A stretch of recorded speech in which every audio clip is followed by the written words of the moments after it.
안녕하세요. 오늘 저희가 함께 살펴볼 자료. 이게 정말 흥미롭더라고요. 그 일본 만화가 타츠키 류의 내가 본 미래라는 책 이야기인데요. 아, 네. 그 동일본 대지진 예언으로 유명해진 만화죠? 맞아요. 2011년 동일본 대지진을 예측했다. 뭐 이런 소문이 돌면서요. 근데 특히 2025년 7월 대재앙 이 예언 때문에 요즘 다시 엄청난 관심을 받고 있어요. 그렇죠. 홍콩에서는 아예 이것 때문에 일본 여행 취소하는 사람들도 있다고 하니 파급력이 상당한 것 같아요. 네. 그래서 오늘 저희는 이 자료들을 바탕으로 이 예언 만화 이야기, 그리고 또 하나, 과학계에서 경고하는 난카이 해곡 대지진, 이 실제 위험성에 대해서 좀 깊이 파헤쳐 보려고 합니다. 네, 좋습니다. 예언과 과학적 근거 사이에서 우리가 뭘 봐야 할지 이야기해보면 좋겠네요. 자, 그럼 먼저 그 이야기의 시작점이죠.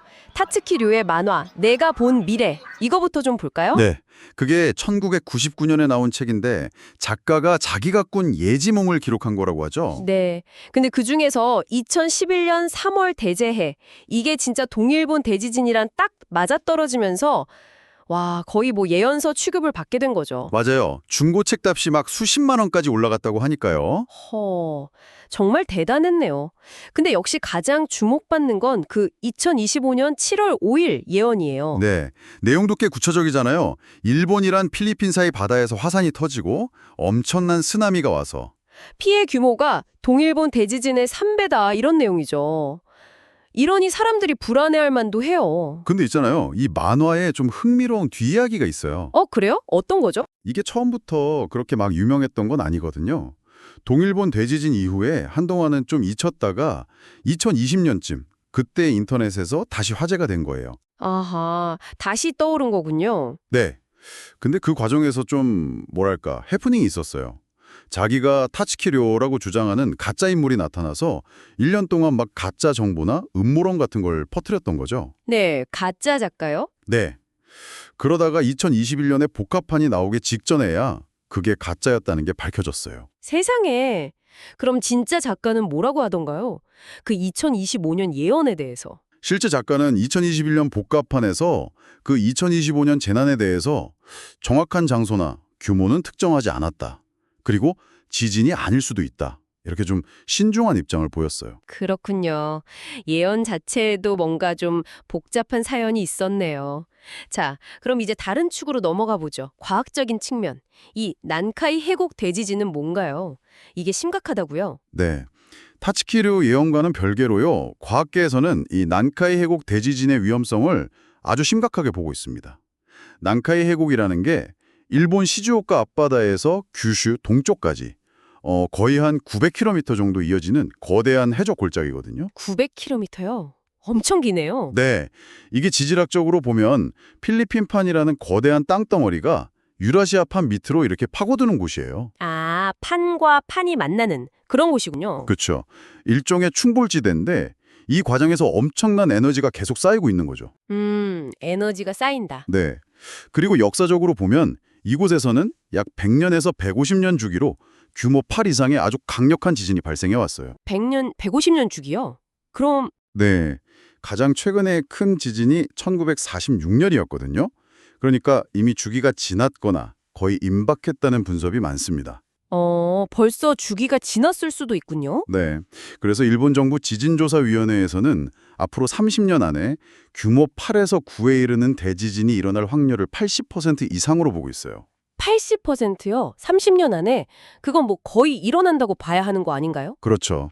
사실상 지금 당장 일어나도 이상하지 않다는 이야기입니다. 와, 만약에 진짜 그 최대 규모 9.0 지진이 발생하면 어떻게 되는 건가요? 그게 이제 최악의 시나리오인데요.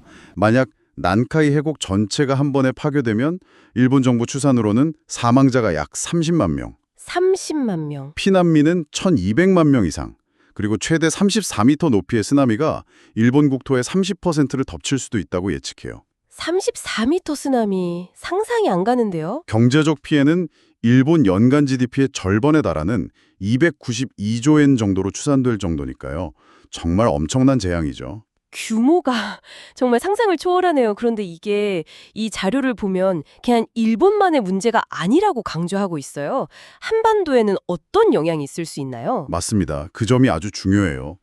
동일본 대지진 때도 한반도의 지진 빈도가 좀 늘어나는 영향이 있었잖아요. 네, 그랬죠. 근데 난카이 대지진은 그것보다 훨씬 클 수 있다는 거죠. 제주도나 남해안에 직접 쓰나미가 올 수도 있고요. 쓰나미가 우리나라까지요? 네. 그리고 내륙에서도 진도 5 정도의 꽤 강한 흔들림이 느껴질 수 있어요. 규모 9.0 지진이 터지면 한반도 지각 자체가 위아래로 최대 30cm까지 움직일 수 있다는 예측도 있거든요. 땅이 30cm를 움직여요. 그럼 건물 같은 건 그렇죠. 건물 붕괴 같은 피해를 유발할 수 있는 수준이죠. 심지어는 백두산 화산 활동을 자극할 수 있다는 가능성까지 제기되고 있습니다. 와, 백두산까지요. 정말 남의 일이 아니네요. 네, 절대 남의 일이 아닙니다. 결국 결국 보면 파츠키료 예언에 나온 그 날짜랑 과학적으로도 곧 올 수 있다고 하는 난카이 대지진 시기가 이게 묘하게 맞물리면서 사람들 불안감을 더 키우는 것 같아요. 맞습니다. 자료에서도 그런 심리적인 측면을 지적하고 있죠. 아무래도 막연한 확률보다는 구체적인 날짜가 딱 제시되니까 더 강렬하게 다가오는 연이 있겠죠. 네, 그럴 수 있겠네요. 하지만 여기서 꼭 기억해야 할 점은요.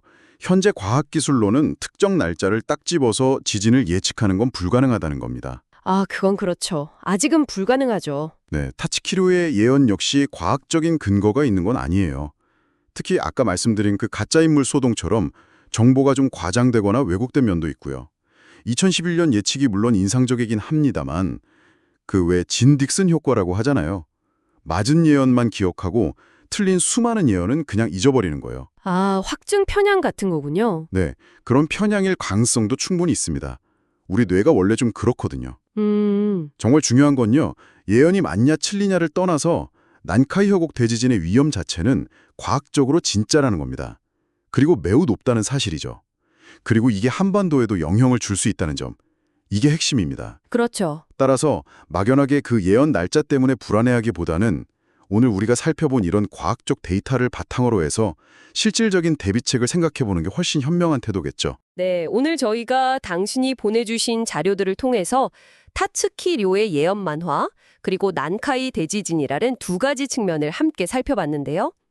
예언은 흥미롭고 우리의 상상력을 자극하지만 결국 현실적인 대비는 과학적인 근거 위에서 이루어져야 한다는 걸 다시 한번 생각하게 됩니다. 네, 동의합니다. 마지막으로 당신에게 질문을 하나 던져보고 싶습니다. 이런 예언이 왜 이렇게 큰 파장을 일으킬까요? 어쩌면 이건 불확실한 미래에 대한 우리 모두의 어떤 깊은 불안감을 반영하는 건 아닐까요? 명확한 날짜를 제시하는 예언과 확률로 이야기하는 과학적 예측 사이에서 당신은 이 정보를 어떻게 받아들이고 또 판단하시겠습니까? 이 질문에 대한 답을 한번 생각해 보시면서 저희는 다음에 더 깊이 있는 이야기로 찾아뵙겠습니다.